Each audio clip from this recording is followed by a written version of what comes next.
We'll guide you through how to reset Windows 11 but keep data and not lose all of it. If you find this useful, then consider subscribing and liking the video. There are different ways you can go about this depending upon if you can currently go and fully go and log into Windows. So make sure this is full guide and you're going to go and learn how. So perhaps you're running into some type of problem, which is why you want to go and try resetting it. So we're going to walk you through this. As I said, you aren't going to be losing all of your data. You're going to go and keep your personal files. We'll guide you through this. So for the first way we're going to be showing you is when you can go and log into Windows as I am here.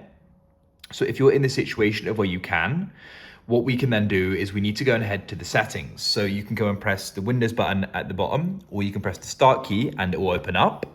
And then in here, you want to go and find the option for settings and you want to go and click there like so. In here, you then want to come over to the left and you want to go and find the option for system. And then here, what you need to do is you need to go and scroll down and you're looking for the option for recovery. It says reset, advanced settings, go back.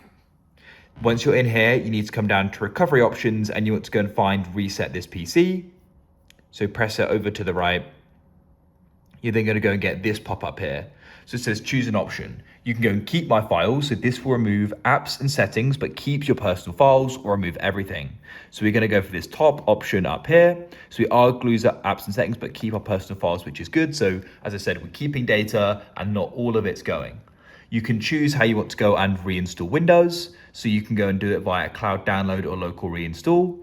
If you go for the cloud download option, that has to take a bit more time. And of course, it will go and use internet data as it's got to go and download. Of course, it will then be the most up-to-date one, but I prefer to do a local one. You can then go and see the current settings here and we can press next. And you need to go and plug in your computer. I now have done that and it's now getting things ready. So we'll just go and be patient. And then you can just go and confirm these different options here. So you can actually go and view the apps that are going to be removed here as well. And you can go through here and see the settings we changed back to the defaults, personal files are kept, Windows be reinstalled, all apps and programs that didn't come with this PC is going to be removed. And then you can go and press reset and it will go and complete. Now for the second way, and this is for when you can't go and log into Windows and access it for whatever reason. So to go and do this, we're going to need to go and enter into recovery mode. So what you need to do is we need to go and start by booting up the computer. So you can go and find the power button, tap and hold it. As soon as it starts up, we need to go and start pressing a key. Usually it's going to be something like F11, F12, it can be F9 as well. And so what this key does, it goes and enters into recovery mode. You can see I'm still pressing it, just keep on pressing it. It'll then go and say, please wait, showing that we're booting into it. So this key does vary depending upon the manufacturer. So for HP, it's F11, but for other manufacturers, it can go and vary. And as you can see, we're now booting into the recovery mode.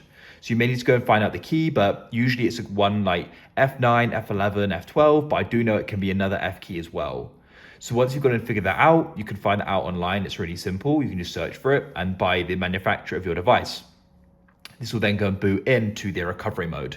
And what you can then do is go and find troubleshoot. You can use a cursor in here, by the way, as well and click. Then you can go and find reset this PC and you can go and press keep my files. So it'll be very similar. It will go and remove apps and settings, but keeps your personal files. Go and wait. You can then go and choose how Windows is going to go and be installed. So you can go and do the cloud download. Once again, that is going to go and take longer. It's got to download and use up data. So we would go and do the local reinstall. Now go and wait. And it shouldn't be much longer. And shortly, we're going to go and see here that, are you ready to go and reset this device? Make sure device is plugged in, mine is, and you can go and see what's gonna happen. So settings will be changed back to the defaults, personal files kept, reinstall Windows from this device, and remove all apps and programs that didn't come with this PC. And then if you're sure, you can go and press reset and it will go and commence. So hopefully that helped this video. You managed to go and reset Windows, but you managed to go and not lose all of your files and data. Consider subscribing and liking the video. I look forward to help you get in the future with more how-tos like this. We publish them every single day, so I'm sure we'll have to go and help you out again. Have a great day and I'll catch you again soon.